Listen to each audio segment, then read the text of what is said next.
Cinema शौकीन साहब का स्वागत करता है। आज हम बात करने वाले हैं इलिमिनेटर्स के बारे में। ये कहानी है एक FBI एजेंट की, जिसके बारे में किसी को पता नहीं था। वो छुप करके अपनी जिंदगी बिता रहा था, लेकिन एक दिन जब कुछ लोग उसके परिवार पर हमला करते हैं, तब वो अपना असली रूप दिखाता है।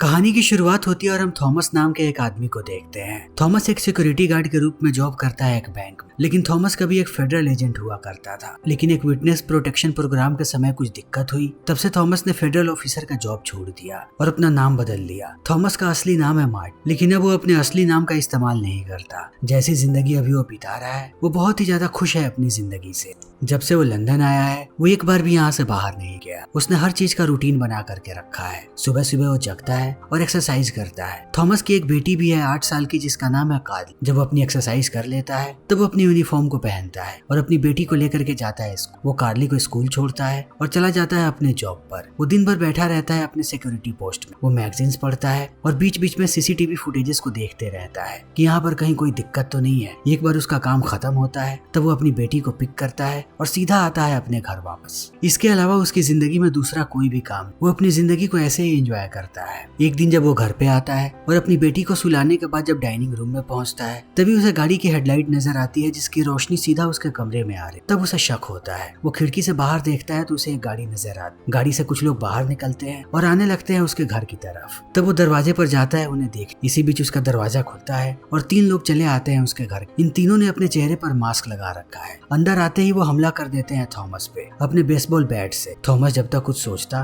तब तक ये लोग उस पर टूट पड़ते हैं। थॉमस भी अपने पूरे ताकत के साथ इनसे लड़ता है। डाइनिंग रूम से लड़ते लड़ते ये लोग पहुंच जाते हैं हॉल में, लेकिन इनकी लड़ाई अभी भी खत्म नहीं होती। थॉमस इन तीनों को मुंह तोड़ जवाब दे रहा है। तभी ये लोग बेसबॉल बैट से मार देते हैं उसके सर पर। तब थॉमस का दिमाग काम करना बंद कर देता है। वो गिर जाता है नीचे जमीन पे। जैसे उन्हें लगता है कि अब ये गिर चुका है, तब वो अंधाधुन उसे मारने लगे। तब तक मारते हैं जब तक वो पूरे तरीके से बेहोश नहीं हो जाता। लेकिन बेहोश होने के बाद थॉमस को जैसे ही होश आता है, वो देखता है इन तीनों लोगों को। फिर पूछता है कि आखिर तुम लोग यहाँ पर क्यों आए? अगर तुम लोगों को लगता है कि मेरे घर पे बहुत सारे पैसे हैं, तो तुम लोग गलत हो। मेरे पास बिल्कुल भी पैसे नहीं। मेरे घर पर तुम लोगों को कुछ भी नहीं मिलेगा। तब एक रॉबर गुस्सा हो जाता है। वो अपना मास्क निकालता है और थॉमस पर बंदूक तान करके कहता है कि मुझे बताओ सारा का सारा कोकीन कहाँ है। इस बात को सुनने के बाद थॉमस भी परेशान हो जाता है और कहता है कि मेरे पास कोई कोकीन नहीं है। तब वो लोग कार्ली को बाहर ले आते हैं और कहते हैं कि अगर तुमने अभी भी कोकीन नहीं दिया तो हम इस बच्ची को मार देंगे। तब थॉमस इन्हें समझाता है और कहता है कि मैं सच बोल रहा हूँ, मेरे पास कोकीन नहीं है। तुम लोग शायद गलत एड्रेस पर आए हो। जिस आदमी को तुम लोग ढूंढ रहे हो, मैं वो नहीं हूँ। तब ये लोग भी सोच में पड़ जाते हैं। थॉमस कहता है कि मेरे घर का बिजली बिल पास में ही पड़ा है, उस पर तुम लोग मेरा नाम और इस घर का एड्रेस देख सकते। जैसे ही ये लोग बिजली बिल को देखते हैं, इन्हें समझ में आ जाता है कि थॉमस सच बोल रहा है। उन्हें किसी और घर पर जाना था, लेकिन गलती से वो लोग यहाँ पर आ गए। इन तीनों को भी समझ में आ जाता है कि इन लोगों ने गलती की है। लेकिन जिस आदमी ने अपना मास्क हटाया है, अब वो डरा हुआ है। उसे लगता है कि अगर उन लोगों ने थॉमस को जिंदा छोड़ दिया तो वो पुलिस में रिपोर्ट कर देगा और कहीं स्केच भी ना बनवा दे इसकी। तब वो तैयारी करने लगता है थॉमस को मार। एक वक्त के बाद थॉमस भी समझ जाता है कि यहाँ पर क्या होने वाला है। वो अपने आप को संभालता है और तुरंत बंदूक छीन लेता है पहले आदमी से। फिर वो दूसरे आदमी को शूट करता है। दूसरे आदमी को शूट करने के बाद वो पहले आदमी को मारता है। अब सिर्फ तीसरा आदमी जिंदा बचा है, जिसके पास कार्ली है। तब थॉमस उसे भी मार गिराता है। उसे मारने के बाद वो जाता है कार्ली पास और देखता है कि कार्ली सुरक्षित है यार। जब वो इस बात की पुष्टि कर लेता है, तब यहाँ पर बुलाता है पुलिस वालों को ये सारी बातें बताने कि आखिर यहाँ पर क्या हुआ है।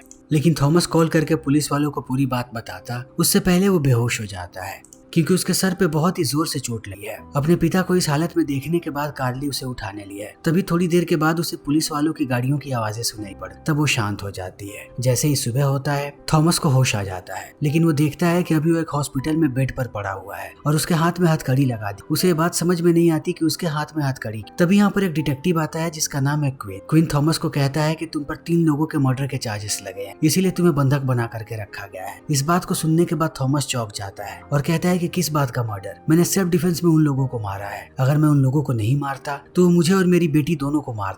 क्वीन कहता है कि तुम्हारी इस गवाही को नहीं माना जाएगा क्योंकि तुम अब तक सरकार को गुमराह कर रहे थे गलत नाम से। मुझे पता है कि तुम्हारी असली आइडेंटिटी क्या है और तुम कौन हो। तुम सबको थॉमस बता रहे हैं, तुम थॉमस तो बिल्कुल भी नहीं। इन बातों को सुनने के बाद अब परेशान होने लगता है थॉमस। तभी वो टीवी पर न्यूज देखता है। यहाँ पर उसी के बारे में बताया जा रहा है और उसके असली नाम को लिखा गया है कि आखिर मार्टिन पार्कर है कौन। थॉमस को समझ में नहीं आता कि आखिर यहाँ पर हो क्या रहा है। बाहर भी पुलिस वाले खड़े हैं, वो यहाँ से कहीं भी बाहर नहीं जा सकता। इसी बीच एक नर्स आती है उसके पास और कहती है कि तुम्हारा वकील तुमसे बात करना चाहता है। इन बातों को सुनने के बाद अब थॉमस फोन ले लेता है। तब उसे पता लगता है कि उसके एक पुराने दोस्त ने कॉल किया है जिसका नाम है रिम। वो भी एक फेडरल ऑफिसर है। वो थॉमस को कहता है कि तुम्हारी जान बचाने के लिए तुम्हारी असली आइडेंटिटी बतानी पड़े। मुझे सिर्फ 2 घंटे का वक्त, 2 घंटे में मैं लंदन पहुंचने वाला हूँ। एक बार मैं वहाँ पहुंच गया तब मैं सारी चीजों को ठीक कर दूंगा। इन बातों को सुनने के बाद अब थॉमस जानबूझ के पेन को नीचे गिरा देता है। जब नर्स नीचे पेन उठाने जाती है तभी वो क्लिप निकाल करके अपने हाथ में रखता है ताकि बाद में वो हथकड़ी को खोल सके। जैसे ही नर्स यहाँ से बाहर जाती है, थॉमस बड़े ही आसानी के साथ अपने हथकड़ी को खोल लेता है। फिर वो बाहर आता है। बाहर एक ही पुलिस वाला था। वो बड़े ही आसानी से उसे मार गिराता है। उसे बेहोश करके वो अपने कपड़े बदलता है और आता है बाहर। तब उसे पता लगता है कि यहाँ पर 2 और गार्ड्स हैं। तब थॉमस उनसे लड़ने लगता है। बहुत देर तक इनके बीच लड़ाई, लेकिन अंत में थॉमस इन दोनों को भी बेहोश करके नीचे गिरा देता है। तभी हम कूपर नाम के एक माफिया को देखते हैं जिसके पास अभी 2 डीलर आए हुए हैं। थोड़े समय पहले इन लोगों ने इससे बहुत सारे हथियार खरीदे, लेकिन अब ये दोनों लोग बहुत ही ज्यादा गुस्से में हैं। इनका कहना है कि कूपर ने इन्हें जो हथियार दिए थे वो बिल्कुल भी काम के नहीं है। इनके सारे कस्टमर्स का इनके पास कंप्लेन आ रहा है। इन बातों को सुनने के बाद कूपर गुस्सा हो जाता है और कहता है कि मुझे हथियार दिखाओ। जो हथियार उसने बेचा था वो उन हथियार को अपने हाथ में ले लेता है और उसे चलाने के लिए तैयार करने लगता है। तब तक ये दोनों लोग चिल्ला रहे होते हैं। कूपर जैसे ही हथियार को रेडी करता है, उसी बंदूक से इन दोनों को मार गिराता है और मारने के बाद कहता है कि मेरे हथियार में कोई भी कमी नहीं है, चलाने वाले में कमी है। तभी यहाँ पर कूपर की सेक्रेटरी आती है और वो थॉमस के बारे में बताती है कूपर कि उसके बारे में हर जगह पे खबर आ रही है। ये थॉमस को मार्टिन के नाम से जानते हैं। सेक्रेटरी कहती है कि मार्टिन अभी लंदन में है। यहाँ पर हमें पूरी सच्चाई पता लगती है। कूपर थॉमस का ससुर है। कूपर की बेटी इस दुनिया में नहीं, इसीलिए कूपर कैसे भी चाहता है कि कार्ली उसके पास आ जाए ताकि उसे वो अपना वारिस बना दे। कूपर जितना प्यार कार्ली से करता है उतनी ही ज्यादा नफरत करता है थॉमस से। कूपर को लगता है कि उसकी बेटी की मौत थॉमस की वजह से, इसीलिए वो कॉल करता है दुनिया के सबसे खतरनाक कातिल को जिसका नाम है बिशप। बिशप को कहता है कि थॉमस अभी लंदन में है, चाहे कुछ भी हो जाए तुम उसे मार गिराओ और उसे मारने के बाद तुम्हें कार्ली को लेकर के आना है मेरे पास। उसे कुछ भी नहीं होना चाहिए, वो बिल्कुल सही सलामत मेरे पास आनी चाहिए। इसके बदले में वो बिशप को बहुत सारा पैसा ऑफरता है, जितने पैसे बिशप को कभी नहीं मिले। तब बिशप भी इस काम को करने के लिए मान जाता है। वो बहुत ही आसानी से ट्रैक कर लेता है थॉमस को कि आखिर अभी थॉमस कहाँ पर है। तभी हम कार्ली को देखते हैं जिसे सोशल सर्विस वालों के पास छोड़ा गया है। कार्ली के पास स्टेसी नाम की एक लड़की है जो डिटेक्टिव है, जिसने आज दिन में ही इंट्रोगेट किया था थॉमस को। वो बात कर रही है यहाँ पर कार्ली से। तभी यहाँ पर क्वीन आता है और स्टेसी को कहता है कि हमें कार्ली को यहाँ से लेकर के चलना पड़ेगा वरना बड़ी दिक्कत हो सकती, क्योंकि थॉमस वहाँ से भाग चुका है, वो कभी भी आ सकता है यहाँ। तभी हम थॉमस को देखते हैं जो बिल्डिंग के अंदर दाखिल हो चुका है। अंदर आते ही वो पहुंचता है रिसेप्शनिस्ट के पास, उसे पीटता है और पूछता है कि बताओ कार्ली कहाँ पर है। तब वो कहता है कि 3रे माले पर तुम्हें कार्ली मिल जाएगी। थॉमस आने लगता है ऊपर। जैसे ही वो 3रे माले पर पहुंचता है, वो देखता है कि बिशप बैठा हुआ है कंप्यूटर पे। बिशप पूरे कंप्यूटर के डाटा को हैक कर रहा होता है। जब थॉमस उससे बात करता है तभी वो शीशे में देखता है कि बिशप ने यहाँ के सारे लोगों को मार दिया है। वो समझ जाता है कि यहाँ का माहौल खराब होने वाला है। तब वो निकलने लगता है, लेकिन बिशप समझ जाता है कि यही थॉमस है। जैसे ही वो भागता है, बिशप भी उसके पीछे भागने लगता है और वो अंधाधुंध गोलियां भी चलाता है उसके ऊपर। लेकिन थोड़ी देर के बाद थॉमस गायब हो जाता है। लेकिन बिशप इतनी आसानी से उसका पीछा नहीं छोड़ने वाला। वो हर एक कमरे में जा करके ढूंढता है कि आखिर थॉमस कहाँ गया। तभी हम थॉमस को देखते हैं जो बिशप को चकमा देने के बाद कंप्यूटर के पास आ चुका है। वो पूरे डेटाबेस में देखने लगता है कि आखिर कार्ली को लेकर के ये लोग कहाँ पर गए हैं। जैसे ही उसे कार्ली की जानकारी मिलती है, वो सबको नोट कर लेता है एक पेपर और पूरे के पूरे डेटा को डिलीट कर देता है ताकि बिशप को पता न लगे कार्ली के बारे में। जैसे ही उसका काम होता है, वो बिशप का फोन भी तोड़ देता है क्योंकि उसके अंदर उसने सारे डेटा को ट्रांसफर कर लिया था। अब थॉमस का काम हो गया है। वो भागते हुए आता है नीचे। तभी वो देखता है कि बाहर ही एक टैक्सी खड़ी। वो अंदर जाकर के बैठता है और टैक्सी वाले को भगाने के लिए कहता है। तब ये लोग भागने लगते हैं। तब तक बिशप भी भागता हुआ आता है बाहर। बाहर आने के बाद वो देख लेता है कि थॉमस एक टैक्सी से भाग रहा है। बिशप भी अपनी गाड़ी में बैठता है और पीछा करने लगता है इस टैक्सी का। बिशप की गाड़ी शानदार है, टैक्सी उतनी तेजी से नहीं चल सकती। जब बिशप गाड़ी चला रहा होता है तब वो अपने हाईटेक कंप्यूटर से कनेक्ट करता है उस टैक्सी को और टैक्सी ड्राइवर को कहता है कि मैं एक पुलिस वाला हूँ। तुम्हारी टैक्सी के अंदर अभी जो आदमी बैठा है वो एक कातिल है। हम लोग उसे कब से ढूंढ रहे हैं। अगर तुम चाहते हो कि हम तुम्हारे ऊपर कोई कार्यवाही ना करें तो अगले गैस स्टेशन पर गाड़ी को रोक देना, मैं आकर के उसे गिरफ्तार करूंगा। तब टैक्सी ड्राइवर उसकी बातों में आ जाता है। वो गैस स्टेशन पर टैक्सी को रोकता है और बाहर निकल जाता है। लेकिन अब कहीं ना कहीं थॉमस को भी शक हो चुका है। वो जानता है कि यहाँ पर क्या हो रहा है, वो भी चौकन्ना हो जाता है। तब थोड़ी देर के बाद यहाँ पर बिशप आता है। वो जाकर के जैसे ही टैक्सी के अंदर झांकता है, उसे पता लगता है कि अंदर कोई भी नहीं है। वो समझ नहीं पाता है कि थॉमस कहाँ गया।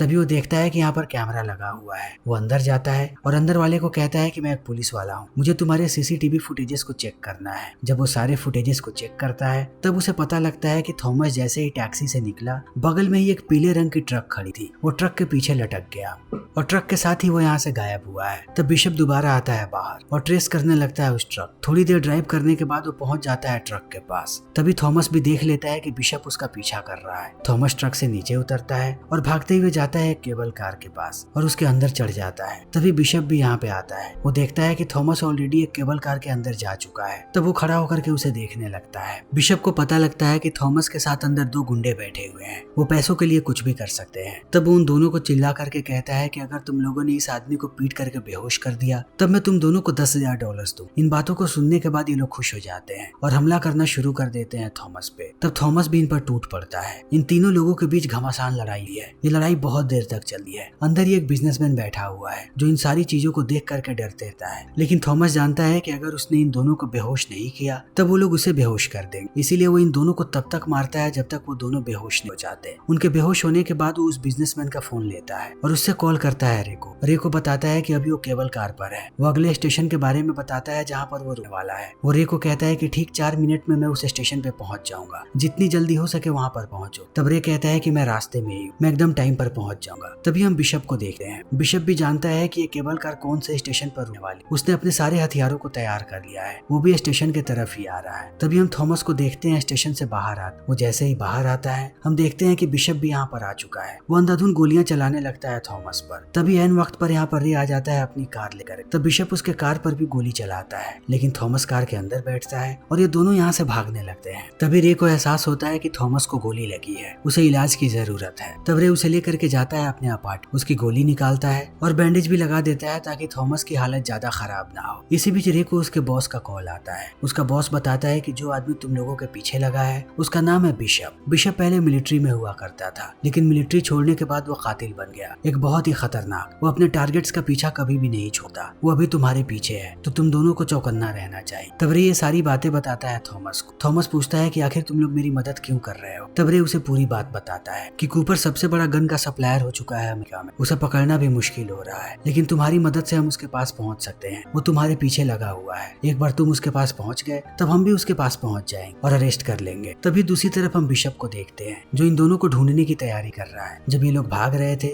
तब बिशप ने रे की गाड़ी का नंबर देख लिया था। वो अपने कंप्यूटर में गाड़ी का नंबर डालता है और पूरी की पूरी कार को ट्रेस कर लेता है क्योंकि कार के अंदर जीपीएस लगा है, और चला आता है अपार्टमेंट के नीचे। फिर वो अपने हथियारों को निकालता है और लिफ्ट से आने लगता है ऊपर। तभी हम देखते हैं रे और थॉमस को, ये दोनों जा रहे हैं कार्ली को लाने। जैसे ही ये लोग लिफ्ट के पास पहुंचते हैं तभी लिफ्ट का दरवाजा खुलता है और अंदर से बिशप आकर के इन पर अंधाधुंध गोलियां चलाने लगता है। बिशप को देखने के बाद ये लोग दरवाजे के पास छिप जाते, लेकिन बिशप अभी भी गोलियां चला रहा है।